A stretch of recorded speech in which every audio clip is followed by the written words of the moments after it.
안녕하세요. 오늘은 ETF 투자에 대해서 얘기를 좀 해볼 거예요.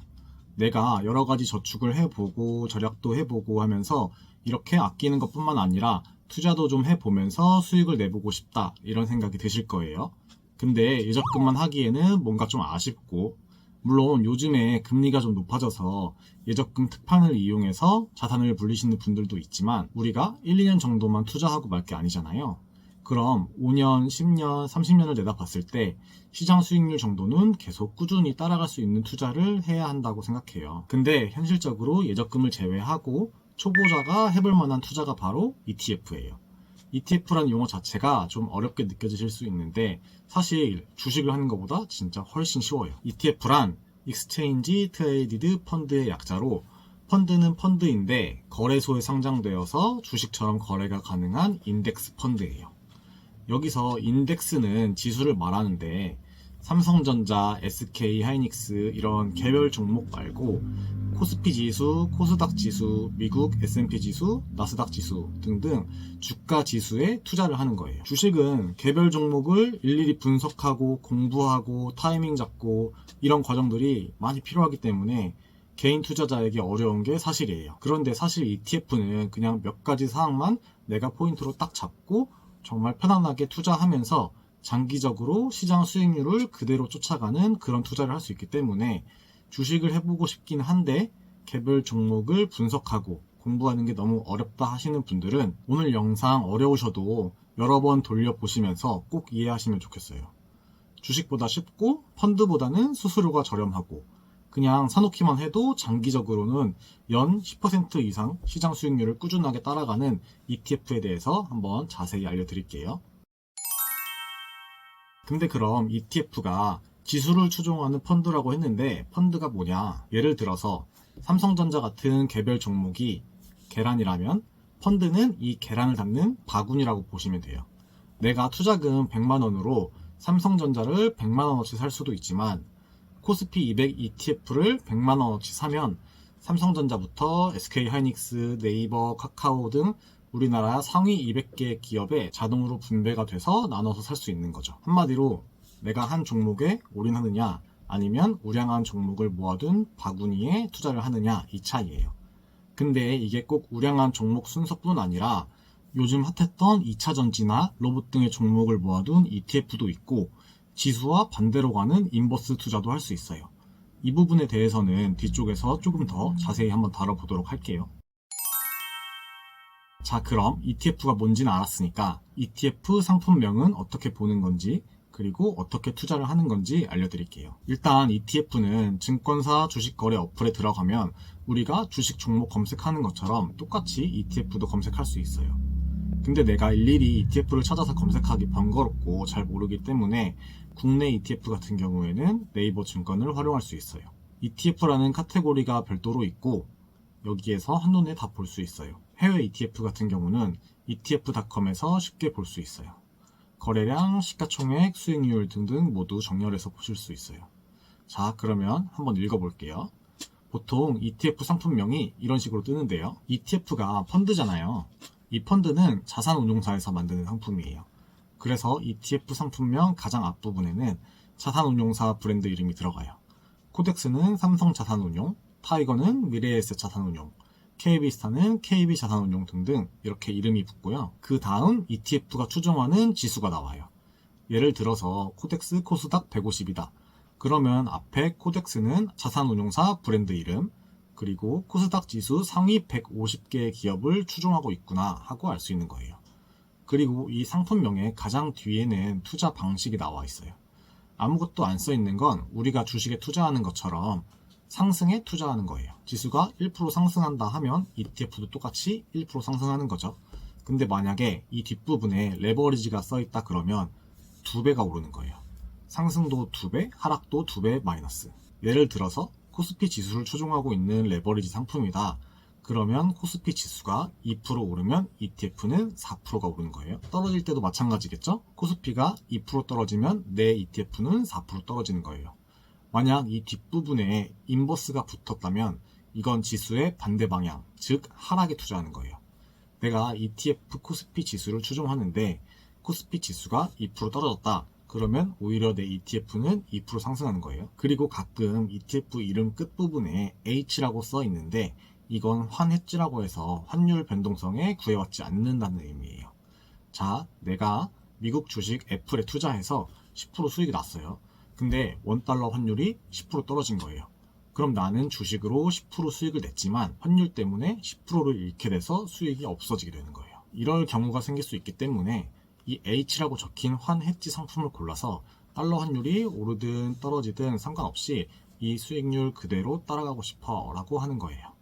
그래서 H 표시가 없는 상품은 환 노출이 되고 있다는 뜻으로 환율 변동성에 영향이 있다는 뜻이고, H가 있는 거는 환율 변동성에 영향이 없다 이런 뜻이에요. 환율이 떨어져 있을 때, 즉 원화 강세일 때는 환 해지 상품이 유리하고, 지금같이 환율이 높을 때는 환 해지가 아닌 일반 상품이 유리하겠죠? 국내 ETF는 이런 식으로 되어 있고, 해외 ETF는 또 다른데, 해외 ETF는 티커라고 해서 간단하게 대문자 알파벳 약자로만 되어 있어요. 예를 들어서 미국 S&P 500 지수를 추종하는 대표적인 ETF SPY, 스파이라고 하죠. 나스닥 지수를 추종하는 ETF는 QQQ, 이런 식으로 고유의 티커명이 있어요. 자, 그럼 ETF 읽는 방법과 기본 개념에 대해서 알아봤는데 어떤 점 때문에 ETF 투자를 하라고 하는지 ETF 투자 장점에 대해서 알아볼게요. 첫 번째는 주식보다 쉽고 비교적 리스크가 적다는 것, 그리고 평균 10%대 수익률은 덤으로 가져갈 수 있다는 점이에요. 참고로 평균 수익률은 미국 ETF를 투자했을 때 기준이에요. 여기서 우선적으로 말하고 싶은 건 전 국내 ETF 투자는 추천하지 않고요. 저도 거의 하지 않고 있어요. 대한민국 지수는 우상향하지 못하고 박스권에 수십 년 동안 갇혀있기 때문에 10년 후에도 제자리일 가능성이 좀 높아요. 그래서 코스피가 박스피라고도 불리고 있어요. 코로나나 금융위기 같은 단기적인 악재로 인해서 폭락했을 때는 단기적인 목표를 잡고 국내 ETF 투자를 할 수 있겠지만 장기 투자를 하신다면 무조건 지수 추종 미국 ETF에 하시는 것을 추천드려요. 미국이 전 세계 기준으로 시가총액 한 60% 정도를 차지하고 있어요. 우리나라는 몇 퍼센트 되지가 않아요. 이왕이면 큰 물에서 놀아야겠죠. 이건 제가 예전에 연금저축펀드 소개하는 영상에서도 보여드린 적이 있는 차트인데 미국의 S&P 500 차트예요. 미국의 S&P 500은 중간중간 굴곡이 있지만 결국 수십 년 동안 우상향하는 걸 볼 수 있어요. S&P 500은 미국의 500개 상위 기업을 모아둔 지수이고 매년 새로 기업이 순위권에 들어오고 나가고 최신화되면서 물갈이 되기 때문에 우상향할 수밖에 없어요. S&P 500 지수를 추종하는 SPY, 스파이는 10년 동안 평균 수익률이 약 12%이고 나스닥 지수를 추종하는 QQQ는 같은 기간 10년 평균 수익률이 약 17.5%예요. 우리가 10년 전에 나스닥 지수를 추종하는 QQQ에 1000만 원을 투자했으면 누적 수익률이 무려 555%인 거예요. 내가 분배금까지 받잖아요. 그럼 대략만 해도 6천만 원이 넘는 돈이에요. 1억을 투자했으면 거의 6억 가까이 되는 돈이에요. 무려 6배가 오른 거죠. 이건 집값 상승과는 비교도 안 될 정도라는 거예요. 무슨 말씀이신지 아시겠죠? 원래 펀드는 거래 비용이 비싸요. 왜냐면 주식은 내가 종목을 직접 골라서 투자하지만 펀드라는 건 펀드 매니저가 중간에 끼어 들어가기 때문에 수수료가 당연히 비쌀 수밖에 없어요. 근데 ETF는 펀드이긴 한데 인덱스 펀드니까 그냥 지수만 추종하면 되거든요. 그러니까 전문가의 노력이 많이 필요하지 않아요. 그래서 수수료가 펀드에 비해서 훨씬 저렴해요. 일반 펀드의 경우 평균 수수료가 1에서 3%까지 해요. 그에 반해서 ETF는 평균 수수료가 연간 0.1에서 0.2%에 불과해요. 펀드에 비해서 거의 10분의 1 정도밖에 안 하는 비용이에요.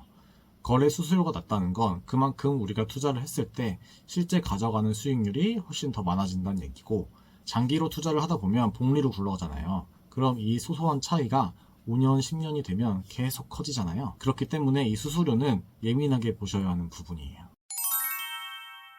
보통 펀드는 주식처럼 내가 원하는 타이밍에 딱 맞춰서 거래하지 못해요. 우리가 채워야 하는 일정 기간이 있고 내가 이 기간을 채우지 못하고 팔면 이 거래를 환매라고 하는데 이때도 수수료가 붙고 환매를 하더라도 내가 원하는 가격에 팔기가 힘들어요.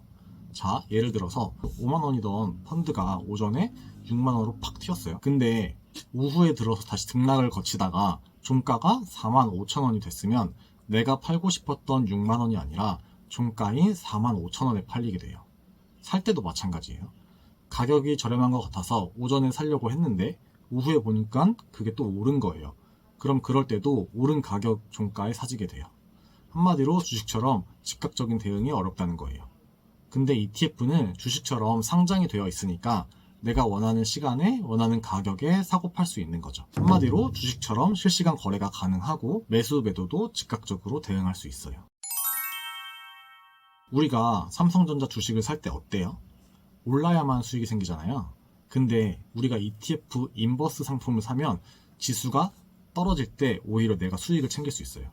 예를 들어서 지금 내가 판단하기에는 코스피 지수, 즉 주식시장이 너무 과열됐고 앞으로 주식시장이 무조건 떨어질 것 같아 이렇게 생각하면 인버스 상품 ETF를 구매해서 시장이 떨어질 때도 수익을 낼 수 있는 거예요. 그리고 반대로 지금 너무 과하게 떨어졌기 때문에 시장이 앞으로 당분간은 무조건 오를 수밖에 없어 이렇게 생각하면 레버리지 상품을 사서 상승의 2배 수익도 낼 수 있어요. 물론 하락 인버스에도 레버리지가 있어서 흔히 곱버스라고 하는데 하락에도 2배를 베팅할 수 있어요. 이런 식으로 시장 흐름에 따라 다양한 방향으로 투자할 수 있다는 게 ETF의 정말 큰 장점이에요. 주식이 배당금을 주는 것처럼 ETF도 비슷한 개념의 분배금을 줘요.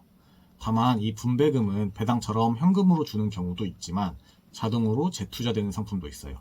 상품명 끝에 TR이라고 붙으면 분배금을 투자자에게 직접 주지 않고 다시 ETF에 재투자하는 상품이에요. 이런 표시가 없으면 보통은 분배금을 세금 떼고 투자자에게 줘요.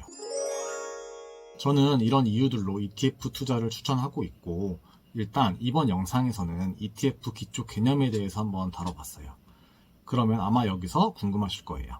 그래, 그럼 ETF에 관심이 생겼는데 그럼 어떤 걸 골라야 하냐, 어떤 걸 사는 걸 추천하는지, 그리고 국내랑 미국에서 가장 잘 나가고 초보자가 좀 투자하기 좋은 ETF 상품이 뭐가 있냐 궁금하실 거예요. 아마 이 부분에 대해서는 다음 영상에서 이어서 설명드리도록 할게요. 그럼 다음 영상에서 봐요.